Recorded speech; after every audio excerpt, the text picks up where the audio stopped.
Good evening, my Real News Midday TV family. Welcome back to the channel for another news update. And in the news this evening, man shot by police in Big Lane, Central Village. The Independent Commission of Investigations is probing the shooting of a man by the police in Big Lane, Central Village, St. Catherine on Tuesday.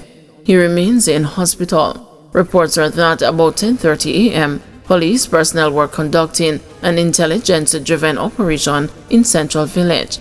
The team proceeded to the Big Lane community. Upon entering a premises, they were reportedly confronted by a man who was allegedly armed with a handgun. The police took evasive action and they fired, hitting the man. He was taken to the Spanish Town Hospital where he was admitted. 48-year-old businessman charged for sharing video without woman's consent. A businessman, 48, has been charged for allegedly sharing a video with a woman in a compromising position without her consent. He is Dansworth Cameron of Caymanas Country Club in St. Catherine, a police statement disclosed on Tuesday. He has been charged with malicious communication using a communication device. The video was circulated on social media on Saturday. The police say that prompted the woman to report the incident to the Marante Bay Police in St. Thomas. Cameron turned himself in and was charged. 40-year-old man fatally shot at a St. Catherine bar. A man is now dead following the fatal shooting at a bar in the community of Browns Hall in St. Catherine Monday night. Dead is 40-year-old Dwayne Martin of Williams Gully. It is reported that about 9:45 p.m., Martin was at a bar near a school when he was pounced upon by two men who brandished the guns and shot him repeatedly. He was taken to the Spanish Town Hospital where he succumbed to his injuries. No motive has been established for Martin's death. The Spanish Town Criminal Investigation Branch is investigating the matter. Teen hit with lottery scamming charges. Detectives assigned to the St. James Criminal Investigations Branch have charged the 18-year-old Lion Burrell, a welder of Mount Salem district in the parish, with possession of identity information following an operation at his home on February 14. Reports from the St. James Police are that about 3:52 p.m., a police team conducted an operation at Burrell's house. While searching the premises, the police team found the documents containing identity information, banking information, and addresses of persons living overseas. He was arrested and subsequently charged. His court date is being finalized. Jamaicans urged to exercise caution on the roads. The Island Traffic Authority is urging all road users to remain vigilant and practice safe driving habits to further reduce road crashes and fatalities in 2025. As of February 18, the country had recorded 49 road deaths from 44 fatal crashes, marking a 9% decline compared to the same period in 2024. Director General of Road Traffic at the ITA, Colonel Daniel Price, is renewing calls for heightened road safety awareness. In 2025, let us commit to being more responsible road users by obeying traffic laws and educating others on proper road practices, he urged. Jamaica recorded 365 road fatalities last year. Road deaths are projected at 382 this year and 363 next year. Transport leader urges police vigilance against the criminals targeting taxi operators. President of the St. James Taxi Association, Dion Chance, is expressing concern that operators of public passenger vehicles are being targeted by criminals. Mr. Chance told the news that the series of attacks are becoming a worrying trend. He has therefore called for the police to be vigilant in investigating crimes perpetrated against the taxi drivers. Mr. Chance was speaking against the background of the murder of 58-year-old taxi operator Milton Davis.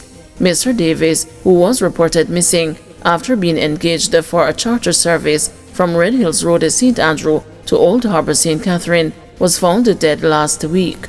His body was found with the throat slashed on February 15 in bushes near Century Farms in Old Harbour. Taxmen are taxpayers as well. So I want to say to the police, be very diligent in your investigation, be very thorough. And wherever the leads take you, follow them. Because just like any other crime, if it keeps happening and the perpetrators keep getting away, it's going to become more and more prevalent.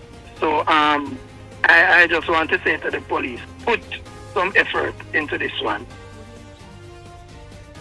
UTEC administrative staff restive over unsettled wage issues.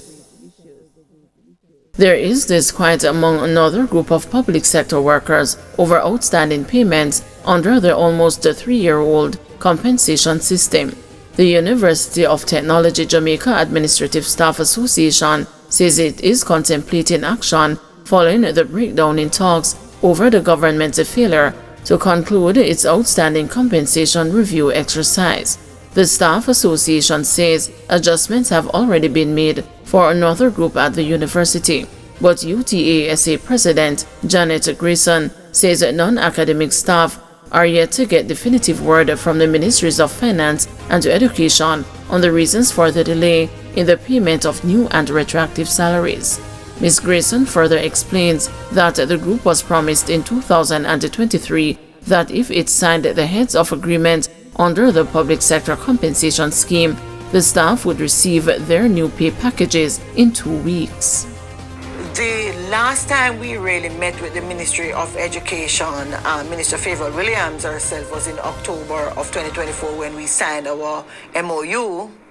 Since then, we have only had meetings with our management team, especially our president, Dr. Kevin Brown, who has been meeting with us and through telephone calls and physical meetings, trying for us to get a perspective on what we are doing and for the government to understand the challenges that he is having and the challenges that we are having. The next move, unfortunately, is industrial action. It is the only argument, it is the only message that our government tends to understand. We interview someone today, and in 2 weeks, a month, the person will leave because the salary is not attractive. The staff on a whole are unable to make ends meet. And each year, as the economic climate worsens, the staff are suffering equally because their colleagues in the public sector received their government compensation review in 2022. Government could lose moral high ground with George Wright's readmittance, says a commentator. Political commentator Damon Gordon says that the government may run the risk of losing the moral authority to speak on issues of violence since it has readmitted a Member of Parliament for Westmoreland Central, George Wright, into the Jamaica Labour Party. Mr. Wright resigned from the JLP in 2021 after a video of a man physically assaulting a woman was widely circulated. But Mr. Wright has never admitted that he was the man in the video. Speaking with the news, Mr. Gordon said the silence of women parliamentarians on the government side, one of whom has responsibility for gender affairs, indicates the complicity.